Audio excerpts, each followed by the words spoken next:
Matt Mauch. Am I getting that? Yeah, it's on it. I've been practicing it. Went upstairs and just paced. Matt Mauch. He grew up in a Midwestern town between Missouri and Mississippi rivers in the snow and wind chill belts, he said. He's the author of a prayer book from Lowbrow Press and the Book of Modern Prayer, a limited edition chapbook from Palimpsest Press. Are those both out now, Matt? They are, yeah. Very good. Okay, his books have appeared or forthcoming in NOÖ, I think you may pronounce that for me, Journal, Diagram, the Journal, Willow Springs, Squaw Valley Review, Los Angeles Review, Sonora Review, and elsewhere. He's the editor of Poetry City, USA Volume 1, forthcoming from Lowbrow Press, maybe out by now.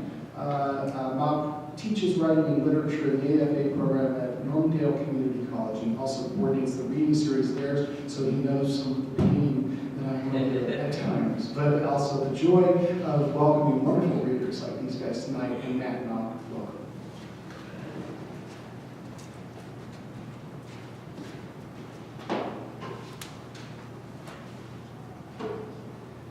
Thanks for coming out, everybody. Thank you, Joel. Happy National Poetry Month, right?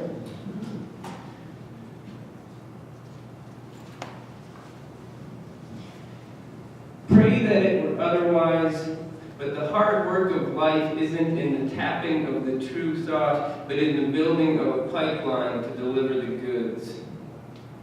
I have no son, no daughter, but say out loud, clean your plate, son. Eat your spuds. Think of your growing muscles, son.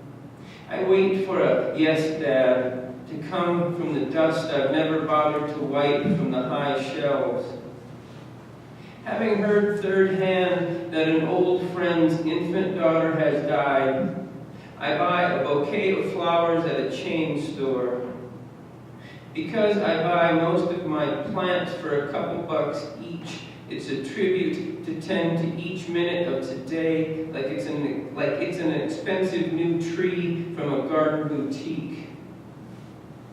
The involuntary twitter in my left cheek near my good ear is seismic, my geology okaying a volcano burst. The refrigerator isn't saying a thing about food.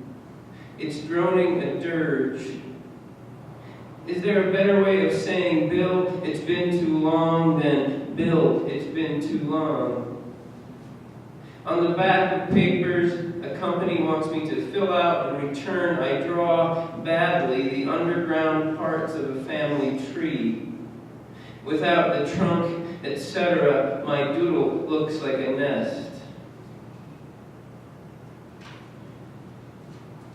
A palimpsest, you probably all don't know what a palimpsest is, do you? Okay. Think of I always say blackboard. We don't have blackboards anymore. We have whiteboards now. But think of a blackboard or a whiteboard when you go into a classroom where somebody has been in there before, and you can see these ghost images behind there, and you may write over them, but these ghost images are back there. Those ghost images, which originated in printing when they used to do things on metal plates, is called a palimpsest.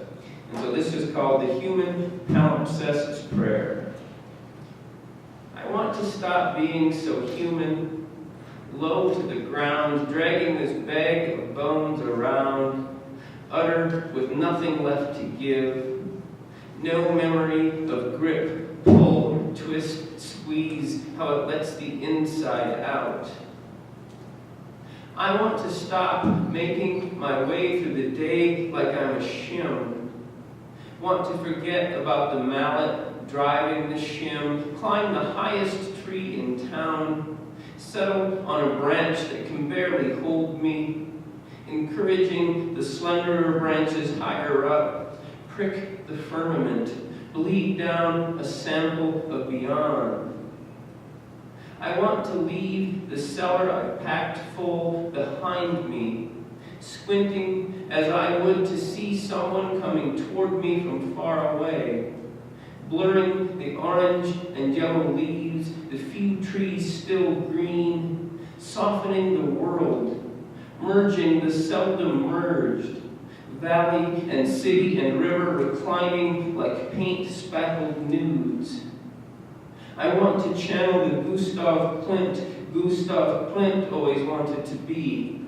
To turn osprey, owl, or crow, marveling at the surprising ease of flight, joints cracking in places where I never imagined I could bend.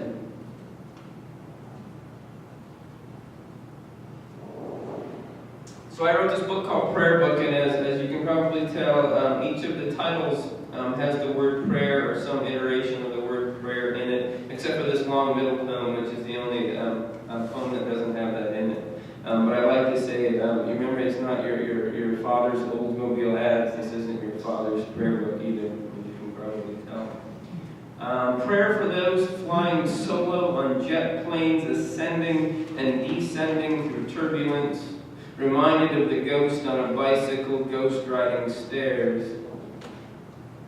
The girl across the aisle with the window seat says she's going to dream of Chicago, pops Dramamine, pulls her hood over her face, becomes a gull hovering near a pier in an imaginary windy city.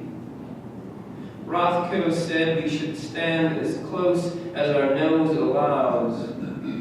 I toss toward the girl gull's beak my hope that near-death experiences shrink to pinpricks like headlights from a slow car passed miles ago. The girl gull cups her wings, looks like an eyelash under a microscope. She takes bread from my palm. She's a god pruning the universe, swallowing bad fruit stars too dim to fire up life on planets whose oceans, air, and cupboards contain the ingredients for it. She eats the bread version of me as a rock hiding the sun within. The bread runs out. I become the gull on the piling next to the girl. Tell her it's my turn to warm the eggs.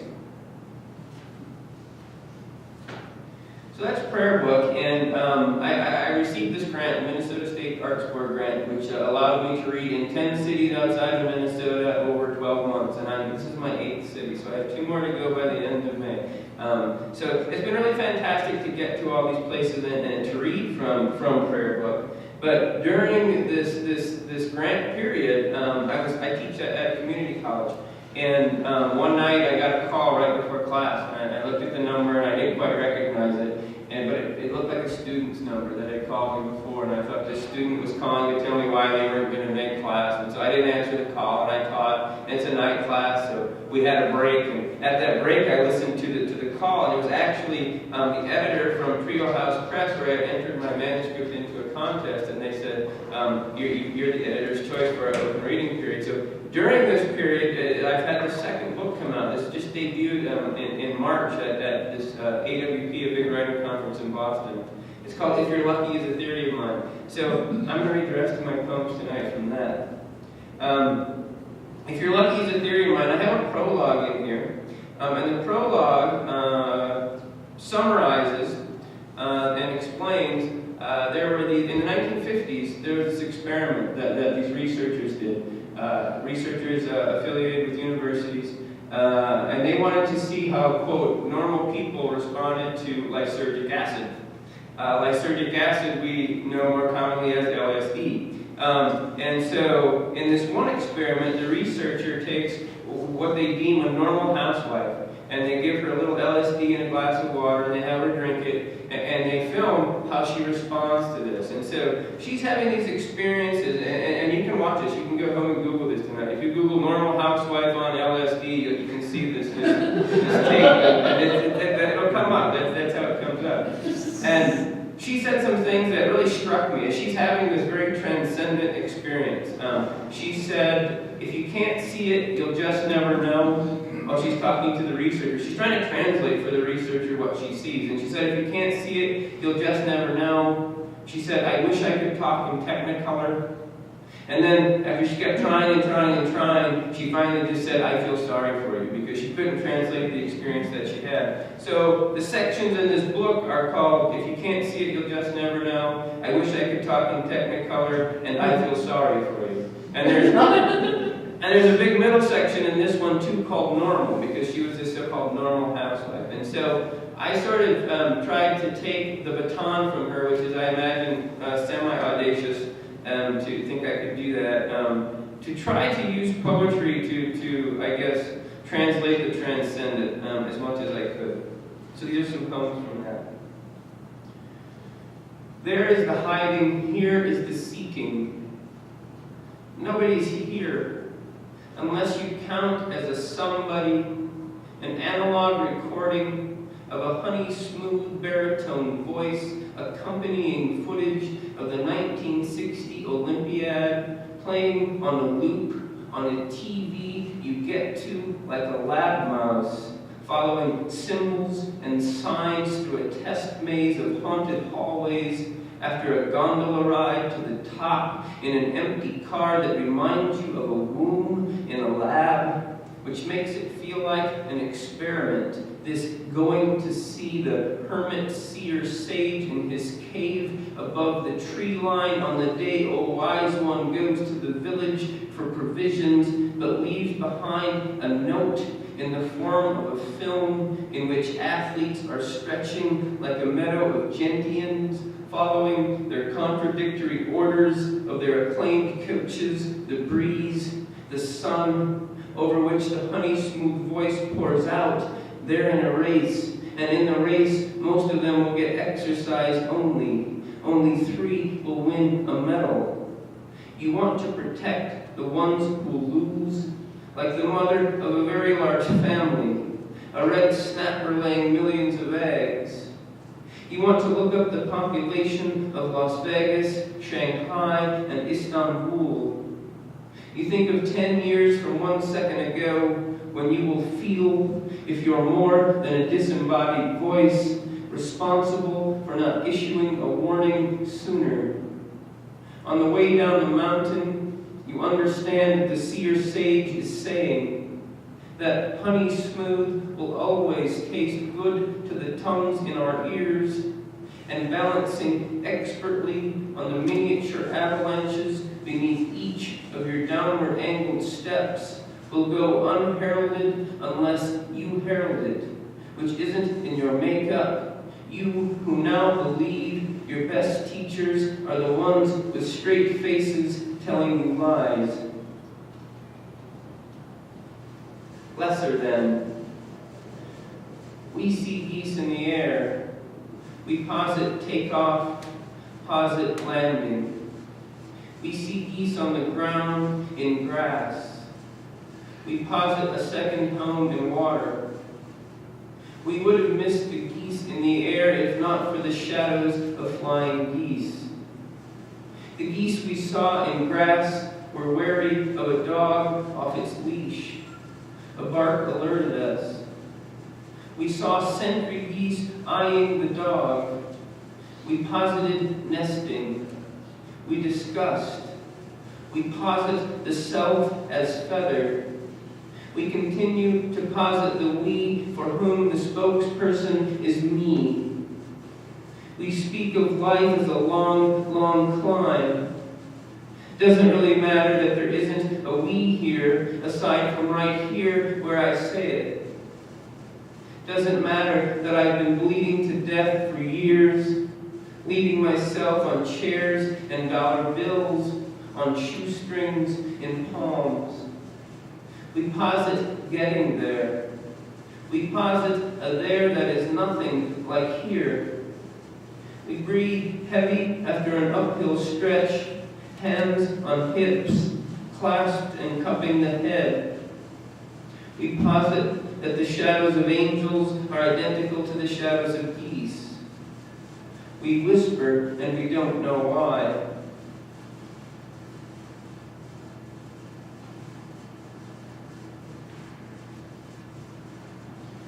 Globule by globule, the world, under the influence of not just of morning, or of mourning just, but of a morning after night storms.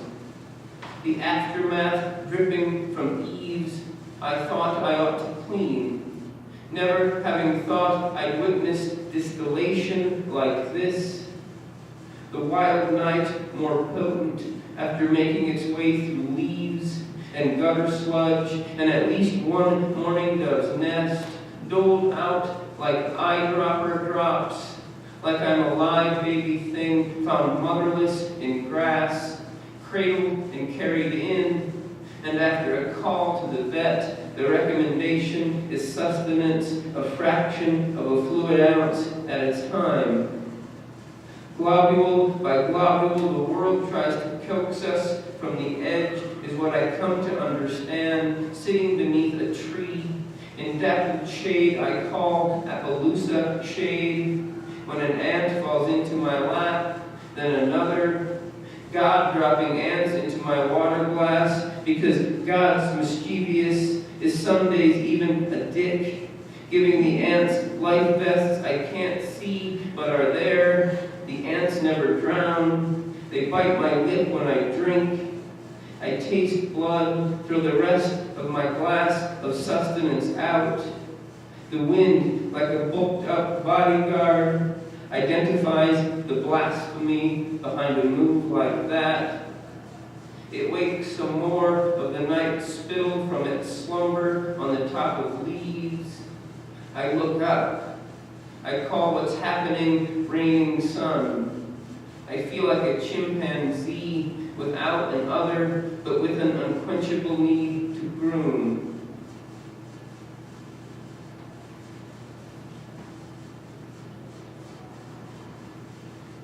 A cottonwood seed atop a blade of grass, and I'll never see anything like this again in my life, balancing act. Some kind of cling between them, like static attraction, like socks in the dark that might exist only here, only now, and might owe as much to astrology as it does to the weather.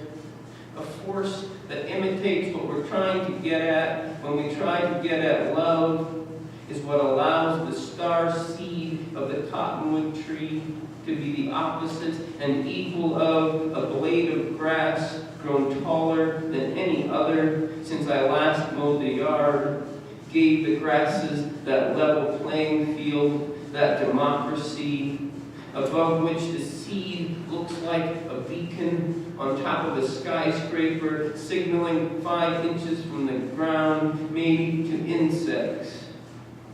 I hold my breath so I'm not the cause of the end of this. I have seen, oh, so many bigger-brained others fail at connection.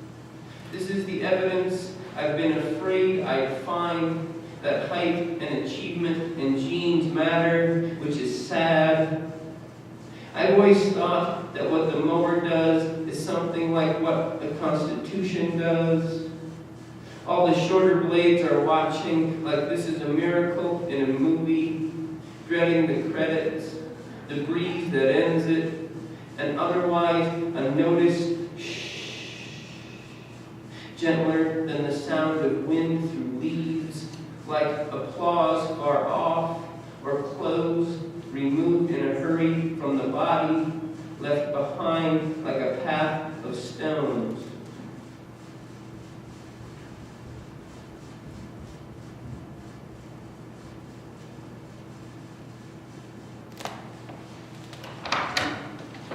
Brilliant machine that I am, what I thought was a hair in my coffee I would drink and digest, turned out at the true story bottom of the mug to be a centipede or millipede. I didn't count the legs. I gagged a bit. It's like getting a car and noticing a lot of other people have the same model, which you didn't know existed till you had one in your parking spot, in your driveway, your garage if you're a lucky cuss. And what makes it like that is how the bug at the bottom of my mug has made every ending since then a surprise, i.e., I respond to a strange sound by turning toward it, a slow kind of pirouette executed with both feet clumsily on the ground, inventing a death dance for those who jumped from the Golden Gate Bridge, and against the odds flower blooming from concrete, making a hole in it with what you thought was my flimsy stem, and I almost fall over the edge. Lucky is you being here to grab me, me wiggling free from an olive from its pit, polishing your teeth with my tiny tongue.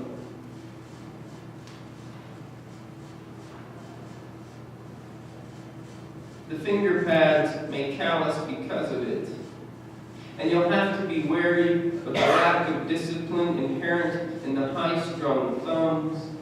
But once during your time in the body, convince another to shut down access from all the side roads. Touch like you'll scare the touched away.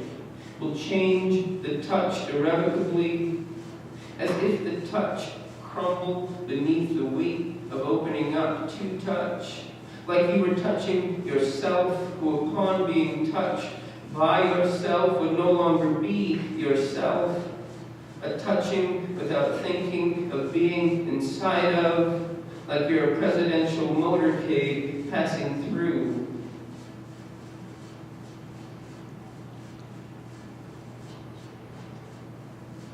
All my friends in Minnesota where it's way cooler than this, and I've texted them to let them know that they're suffering and I'm not. Asked me if I can get a beer in Salt Lake City. There's this myth that you come to Salt Lake City in Utah and alcohol is forbidden. I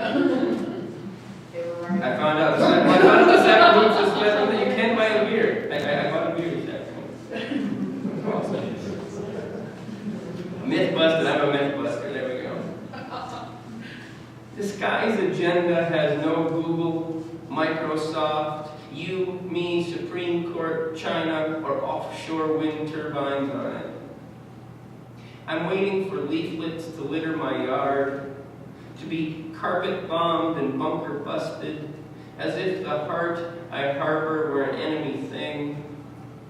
I tell the sky that for 9 years I listened to a daughter with a one-item agenda. I heard a mother relent. 9 generations of mayflies is how a middle-aged walleye counts that. The puppy learns to come to patches. The kind of dog I'd love best wouldn't do a thing for you if you called it the same name twice. I'd love to know if an egg is as great a thing to live inside of as it seems to be. This point of view's the point of view of the hatched in a mean, mean world. Once, I was forever changed by a brush, not with death, but with a willingness to give up life for a cause. I don't remember what the cause was, never wrote it down. Has everything to do with why sitting the day an unfilled in blank feels sometimes like running on a stress-fractured ankle, other times like labored flying, like I'm trying to do it with surgically adhered wings.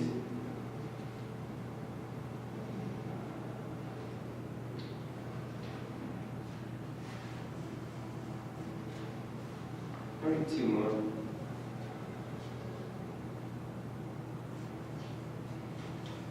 Oh, green and white porcelain, a representation of frog. 2 black slits for a nose, black slits for claws, 4 legs splayed, holding together a fissure at the bottom of the flower pot I found you in a window box, in a house I'm sprucing up. Some maker decided your ears ought to be a shade of yellow, with more white mixed in than the mustard color used for your eyes. I'm moving you to the grass. Good thing you weren't left in a well I couldn't reach to the bottom of. I'm hungry for seafood, for frog legs. The someone who left you behind is from a long chain of someone's, only one of whom once glued your leg back on. The repair scene circumnavigating your shoulder wasn't part of the plan of the maker who forgot to or cruelly didn't give you a mouth. If I carry you everywhere I go, it will be like learning rudimentarily how to parent. If you were a TV that didn't work and I left you on the curb, somebody would have eviscerated you by now for all the copper and whatnot within. Latent inside you is that the urge to burrow. Don't let me stop you from turning into a toad. It would be cruel to leave you outside for even one more beautiful night. Something along the lines of flirting practice is a person imagining himself kissing a cracked glass thing in case it shape-shifts. Something along the lines of embarrassment practice has that person asking, what would I do with a prince? If I happen upon paint and a brush, I'll have to decide if life is better with or without a mouth. Let me get out of this shirt.